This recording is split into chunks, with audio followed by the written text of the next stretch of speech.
Yeah, How's it good, going with good. you? Yeah, not too bad, not too bad. I think we spoke. It wasn't too long ago, as far as I remember. When was it? It was in 2012, and I spoke to you in 2011 as well. Let me tell Yeah, you yeah, right yeah, here in a second. When's our yeah, last interview? yeah. January 23rd Oh, there you go. was the last time I spoke to you. Barney, how's it going with you and Napalm Death? Not too bad, my friend. I'm just taking a rare opportunity to. Well, I don't think relax is the right word, but it's a bit of a night of not much to do for me, apart from interviews, of course. So keeping very busy in the world of promotion. Gen- Generally, well, generally for Napalm, we're very hands-on as a band, so I'm generally always doing something for Napalm. Well, that's good. And you guys are co-headlining a tour with Municipal Waste and We are, alongside with Exhumed. Tell me we about are, this. and there's some other bands as well hopping on at points. Some blasts from the past, I think so. Should always be a pleasure playing with all these other guys and get all together and just see what they're up to nowadays. Well, definitely, I think it's nice to have a diversity. On tour, I think Municipal are quite a different band from us. I mean, similar in a couple of respects, but mainly, reasonably different. And so, yeah, hopefully it'll be a lot of fun. I like the fact that it's a co-headliner. That we're flip flopping and stuff. It'll give both bands a good run. It's nice to. I think we'll probably keep it at like an hour set each or something like that. I would have thought so. People get just about enough and not too much. Because otherwise it could drag on all night. And like this, Barney, we're going from October to December, so this is quite a good tour. Yeah, it's reasonably long. I mean, it's what 5, 6 weeks. I mean, it's nothing that we haven't done in the past, to be honest. I think we haven't. It's been a while since we did a full 6 weeker, but I think last time I can't remember we did something like 4 weeks or something like that. So yeah, it'll be fine. It'll be good. I mean, there is some days off, at points. So it's not like 6 weeks straight. It's like there's a day off every I don't know 10 days or something like that. So that's not too bad. And like that, it gets you a little rest for the voice because I'm sure you're putting a lot of pressure on those Yeah, vocal you cords. know what, Jason? The way I sing, it doesn't actually pressure my voice. It's the rest of the body, really, from like throwing myself around. That's the thing that tends to hurt. My voice has never really been the issue, unless I get something like a really heavy duty cold on tour. Then the voice is really not a problem. And that has to do with I sing like a regular singer would, in terms of the technique. So it doesn't mess with my throat too much. Now, let's say Barney Greenway's life without music, and then like when you're taking your days off and stuff. How's your life in that respect? What do you You do? know what, Jason? It's very rare that I get a day without having to do something for Napalm. I mean, like I say, we're very self-contained as a band. We're very hands-on. We do have a guy that looks after us, but we also do a lot of the internal stuff ourselves. And Monday to Friday, sometimes the weekends, I work on Napalm stuff. Not just promotion stuff, as you're referring to, but also the stuff that's the structure of the band, basically. There's always stuff to do every day. So. And have you been collecting some memorabilia throughout these years, of your days since, the beginning? You know what, Jace? I got a bag full in my wardrobe of passes. That I've got every pass I ever had with Napalm, even if it's just like a sticky pass or something like that. They're all in a plastic bag in my wardrobe. I got every one since the day I joined the band. Just to have the mementos. I don't. I'm not the sort of person that like sticks them up on the wall or anything like that. But I've at least got them in a bag. So one day I can pull that bag out and look at a particular pass, and hopefully the memories will come back.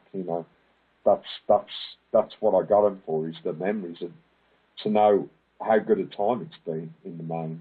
Being in Napalm and being lucky to be afforded this kind of thing to travel the world and spread some positive vibes, hopefully. And perhaps publish something out of it that you share with the fans. Of course, yeah, of course. Well, look at the catalogue of albums. It's extensive. Yeah. So Metal in the future, what do you think is going to give us? it's the unanswerable question, my friend. I mean, nobody can say at this point. I mean, nobody could have really predicted grindcore and fast hardcore and death metal really when that came out, or even when metal really started to pick up and accelerate. Nobody could have predicted that either. And that goes for any type of music, I think. So really, that's the unanswerable question, and you can't say where it's going to go. Let's go to, let's say, playing on a boat and stuff like that. Now, some cruises are getting more popular and popular in, in metal scene. Yeah, go figure. And what do you think of that? It's a new thing for me. I mean, I've played on boats before, kind of punk rock kind of gigs, on like really messed up, rusty tubs, but never on a cruise liner. Yeah, I mean, I'll reserve judgment until I get there. Hopefully it should be fun. Yeah, I mean, it should be. I hope so. Yeah, like I say, I'll reserve judgment. It's going to be great. Whatever the case, it's going to be great to play for the people that are there. How the whole experience will pan out, I just don't know at this point. So. Now, would you imagine that in the 90s, someday in the future, every, metal bands would be playing on a cruise ship? I mean, like I say, there have been gigs down the years that you probably wouldn't know about because they're a bit smaller profile, but there have been like boat gigs and boat festivals down the years. There was one in East Germany, like the ex-Soviet territory, like many years ago, and a load of punk bands used to play on that. So it has been done before, but like I say, a cruise ship, of course, is something different, And like you say, who would have known? Who would have known, that it would have come to this? I mean, I guess it sounds quite rock and roll, I suppose, and I'm not really a kind of rock and roll sort of guy, I don't know. I'm kind of, sort of fairly reserved, so. It'd be interesting. Let's wait and see, really. It's. I mean, I did hear some stories, and they are only stories of like some stuff that was not too cool, that happened on cruise ships and stuff. Principally the way some girls were treated when they were on there, which sounded pretty shitty, to be honest. Mm. But again, they were stories, so I'll reserve judgment until I actually get on there. Imagine being in the 90s, taking a Metal Maniacs magazine and seeing Barney on a big this ship. Back in those days, the fans would have thought it'd be something else. Yeah, exactly. Like I guess Sea Shepherds would be not too surprising, but not a cruise ship. I don't know. To this day, Utopia Banished album, what do you think of that album, considering it's marking Canadian territories? Oh, yeah, I love that album. I loved making it. I mean, everybody mainly talks about Harmony Corruption, to be honest. But I thought Utopia Banished was a better album. I'm not saying I don't like Harmony Corruption. I just don't think the production's not quite right. And I've always said this. If you read interviews in me before, I've always been consistent with that. And I think that still to this day. I think Utopia's got a lot more loose, organic feel to it, which is what a Napalm album should have, in my opinion. And I just like the intensity of it more. I think it's a more intense album, and yeah, I still really like it on a personal level. And just to let you know, that would have been my first album that I've received in 1992 on cassette back then, and that's my first memory of you. Right, okay. A lot of people, I do believe, in Nova Scotia would have started getting this because this is when it started getting pushed, it seems, down here. Yeah, because although Harmony came out and the band was just starting to kind of be uncovered in the States, if you like, Utopia was the one that probably solidified, that sort of period of appeal. Europe was different, of course, because they'd already been exposed to Napalm for quite a few years. So yeah, it's just a timing thing, I guess, you know. But yeah, I mean, if you were to ask me personally, I agree. I do. Harmony was a real fun album for me to make, and it gave me a good feeling when I was making it, you know. So. An utilitarian album. Are we going to hear lots of tracks this tour with this one? Yeah, we're going to do probably 5 or 6 tracks.